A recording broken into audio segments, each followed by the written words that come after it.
بسم اللہ الرحمن الرحیم۔ السلام علیکم۔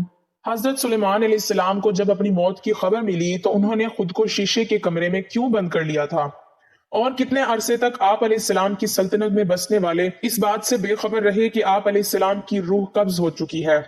حضرت سلیمان علیہ السلام کا ذکر قرآن حکیم میں کئی مقامات پر آیا ہے۔ آپ علیہ السلام کی حیات مبارکہ کے حالات و واقعات حکمت سے بھرپور ہیں، جن میں اصلاح اور ہدایات کا درس بھی ہے اور عبرت بھی۔ اللہ تعالیٰ نے کتاب لاریب قرآن مجید میں اپنے نبیوں اور سابقہ امتوں کے قصوں کو اس لیے بیان کیا تاکہ امت محمدی کی تربیت ہو سکے اور لوگ اللہ تعالیٰ اور اس کے رسول کی جانب قائم کی گئی حدوں کی پاسداری کریں، اور جو حد سے گزرنے والے ہیں وہ عبرت حاصل کریں۔ سیدنا سلیمان علیہ السلام کا شمار بھی اللہ تعالیٰ کے جلیل القدر نبیوں میں ہوتا ہے۔ آپ علیہ السلام کو بنی اسرائیل کی جانب نبی بنا کر بھیجا گیا۔ اللہ تعالیٰ نے کم و بیش 1,24,000 نبیوں کو نسل آدم کی ہدایت کے لیے بھیجا، جنہوں نے بھٹکی ہوئی انسانیت کو کفر و ظلم کے اندھیروں سے نکال کر صراط مستقیم کی طرف لایا۔ اللہ تعالیٰ نے جن لوگوں کو نبوت عطا کی انہیں غیر معمولی علم، تدبر، قوت فیصلہ اور نور بصیرت بھی عطا کیا۔ ان منتخب ہستیوں میں حضرت سلیمان علیہ السلام وہ نبی ہیں جنہیں اللہ تعالیٰ نے منصب نبوت کے ساتھ ساتھ ایک عظیم سلطنت بھی عطا فرمائی۔ سیدنا سلیمان علیہ السلام حضرت داؤد علیہ السلام کے بیٹے ہیں۔ ابن عساکر رحمۃ اللہ علیہ نے آپ علیہ السلام کا سلسلہ نسب یوں بیان کیا: سلیمان بن داؤد ابن حبشی بن عبید بن ناصر بن سلیمان بن یخشون بن امینا بن ارم بن قدرون ابن فارس بن یہودا بن یعقوب بن اسحاق بن ابراہیم ابو الربی نبی اللہ۔ ناظرین، حضرت داؤد علیہ السلام کے 19 بیٹے تھے، مگر آپ علیہ السلام کے علم نبوت اور خلافت کے وارث حضرت سلیمان علیہ السلام بنے۔ علامہ بغوی رحمۃ اللہ علیہ سے روایت ہے کہ حضرت سلیمان علیہ السلام زمین کے مشرق و مغرب کے مالک تھے۔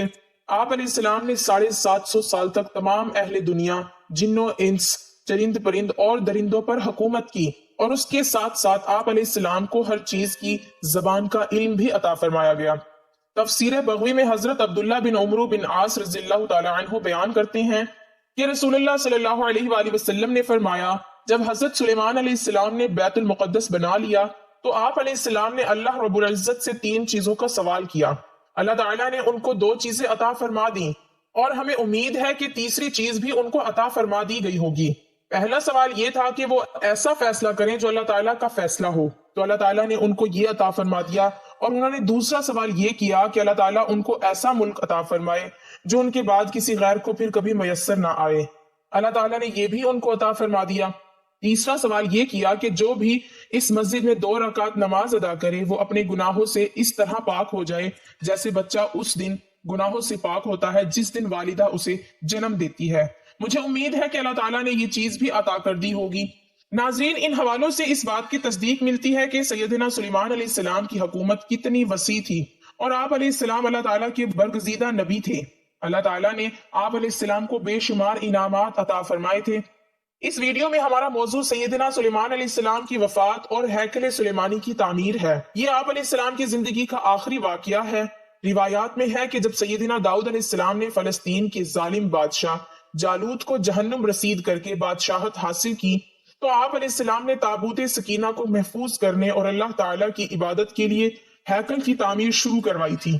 ابھی ہیکل کی تعمیر مکمل نہیں ہوئی تھی کہ آپ علیہ السلام دنیا سے رخصت ہو گئے، اور پھر حضرت سلیمان علیہ السلام نے بھی اپنے والد کے نقش قدم پر چلتے ہوئے ہیکل کی تعمیر کا حکم جاری رکھا، جو آپ علیہ السلام کے دور حکومت میں ہی مکمل ہوا۔ جب حضرت سلیمان علیہ السلام اللہ کے حکم سے ہیکل سلیمانی کی تعمیر کا بیڑا اٹھایا تو جنات کی مدد سے اس کی تعمیر شروع کی۔ یہ ہیکل یا مسجد بہت عالیشان اور وسیع و عریض تھی۔ اس کے 3 حصے تھے، جن میں بیرونی حصہ عام لوگوں کی عبادت کے لیے، درمیانی حصہ علماء اور ان کی اولاد عبادت کرتے، جبکہ سب سے اہم اور بہترین حصے میں تابوت سکینہ رکھا گیا۔ اس حصے میں کسی کو بھی داخل ہونے کی اجازت نہیں تھی سوائے سب سے بڑے عالم کے۔ ہیکل کی تعمیر کے بعد وقت گزرتا رہا اور بنی اسرائیل کی اصلاح کے لیے پیغمبروں کا سلسلہ جاری رہا، لیکن یہ قوم اپنے روزمرہ اعمال میں بدتر ہوتی گئی اور احکام الہی کی نافرمانیاں کرنے لگی۔ مورخین کے مطابق 586 قبل مسیح میں بخت نصر نے بیت المقدس پر حملہ کیا۔ اس حملے میں اس نے نہ صرف بنی اسرائیل کا قتل عام کیا بلکہ اس نے ہیکل سلیمانی کو بھی مکمل تباہ کر دیا اور اسے آگ لگوا دی۔ اس میں موجود تابوت سکینہ کو بھی لوٹ کر اپنے ساتھ لے گیا۔ وقت کے ستم کا شکار ہونے والا یہ ہیکل سیدنا سلیمان علیہ السلام نے جنات کی مدد سے تعمیر کیا تھا۔ آپ علیہ السلام ہیکل کی تعمیر میں مصروف تھے کہ اللہ نے آپ علیہ السلام کو بتا دیا کہ آپ کی موت کا وقت قریب ہے۔ جب آپ علیہ السلام کو اس بات کا علم ہوا کہ موت قریب ہے تو آپ علیہ السلام نے شیشے کا ایک حجرہ بنوایا اور اس میں عبادت الہی میں مشغول ہو گئے۔ یہ حجرہ زیر تعمیر عمارت کے بالکل سامنے تھا اور جنات جو ہیکل کی تعمیر کر رہے تھے وہ یہی سمجھتے رہے کہ حضرت سلیمان علیہ السلام سر پر کھڑے نگرانی کر رہے ہیں۔ حضرت سلیمان علیہ السلام اسی حالت میں فوت ہو گئے، مگر ان کا جسم لکڑی کی چھڑی کے سہارے کھڑا رہا اور کسی کو آپ علیہ السلام کی وفات کا احساس تک نہ ہوا۔ سیدنا سلیمان علیہ السلام کی وفات کے بعد بھی جن ہیکل کی تعمیر میں مصروف رہے۔ جب تعمیر پوری ہو گئی تو اس کے بعد وہ چھڑی جس پر حضرت سلیمان علیہ السلام ٹیک لگائے کھڑے تھے دیمک کے کھانے سے گر گئی۔ یہ وہ وقت تھا جب آپ علیہ السلام کی رعایا کو آپ علیہ السلام کی وفات کا علم ہوا۔ روایات میں ہے کہ یہ عرصہ 1 سال کا تھا۔ اللہ سبحانہ وتعالی نے حضرت سلیمان علیہ السلام کی موت کے بعد بھی محض لکڑی کے سہارے آپ علیہ السلام کو کھڑا کر کے ہیکل کی تعمیر مکمل کروا دی۔ کچھ سوالات جو اس واقعے کو لے کر کمزور ایمان والوں کے ذہنوں میں اٹھتے ہیں ان کا جواب تلاش کرنا بھی لازم ہے تاکہ سوال کرنے والوں کے ذہنی فطور کو ختم کیا جا سکے۔ اس حوالے سے جو پہلا اعتراض آتا ہے وہ یہ ہے کہ اتنی بڑی سلطنت میں یہ بات کیسے چھپی رہی کہ کسی کو علم نہ ہو سکا؟ تو اس کا جواب یہ کہ حضرت سلیمان علیہ السلام کی عادت تھی کہ وہ کئی مہینے تنہائی میں عبادت کیا کرتے، استعمال کی چیزیں اور کھانا پینا ساتھ رکھتے تھے۔ اس دوران کسی کو ان کے پاس جانے کی اجازت نہ ہوتی، کیونکہ حضرت سلیمان علیہ السلام کو اپنی وفات کا پہلے سے علم تھا، لہٰذا انہوں نے اپنے گھر والوں کو سختی سے منع کر دیا کہ سلطنت کے کسی فرد کو اس بات کا علم نہ ہو، اور اس کا مقصد ہیکل کی تعمیر کو پورا کرنا تھا۔ اس کا ایک جواب یہ بھی ہے کہ اللہ تعالیٰ اگر حضرت عزیر علیہ السلام کو 100 سال گہری نیند میں سلا سکتا ہے، حضرت عیسیٰ علیہ السلام کو زندہ آسمان پر اٹھا سکتا ہے، تو یہ کیسے ممکن نہیں کہ حضرت سلیمان علیہ السلام کا جسد خاکی 1 سال تک لاٹھی کے سہارے کھڑا رہے؟ اس کی بارگاہ میں یہ سب ممکن ہے اور اس کے لیے سب آسان ہے۔